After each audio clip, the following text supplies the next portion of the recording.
বাণিজ্য চুক্তি সহ যুক্তরাষ্ট্রের সঙ্গে করা দেশবিরোধী সব চুক্তি বাতিলের দাবি জানিয়েছে বাম দলগুলো। এসব চুক্তিকে আমেরিকার দাসত্ব বলে মনে করেন দলগুলোর নেতারা।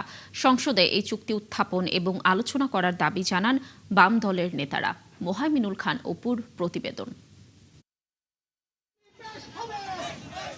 যুক্তরাষ্ট্রের সাথে করা অসম বাণিজ্য চুক্তিসহ সব জাতীয় স্বার্থবিরোধী চুক্তি বাতিলের দাবিতে বাসদ মার্ক্সবাদী সিপিবি সহ বামপন্থী নেতারা রাজধানীতে কর্মসূচি করেছেন। মিছিলটি জাতীয় প্রেস ক্লাব থেকে শুরু হয়ে শাহবাগ ফার্মগেট হয়ে জাতীয় সংসদ ভবনের সামনে গিয়ে শেষ হয়। এই সময় এসব চুক্তি বাতিল না করলে রাজপথে কঠোর আন্দোলনের হুঁশিয়ারি দেন তারা। আজকে যদি একটা সাম্রাজ্যবাদের খপ্পর থেকে বের হয়ে আরেক সাম্রাজ্যবাদের দালালি আমরা করি, তাহলে কোনো পার্থক্য তৈরি হয় না। আমরা অবিলম্বে আহ্বান জানাবো, মার্কিন যে চুক্তি, গোলামির চুক্তি, বাণিজ্য ডাকাতির চুক্তি, শুল্ক ডাকাতির চুক্তি, এই চুক্তি অবিলম্বে সরকার বাতিল করবে এবং সেই দাবিতে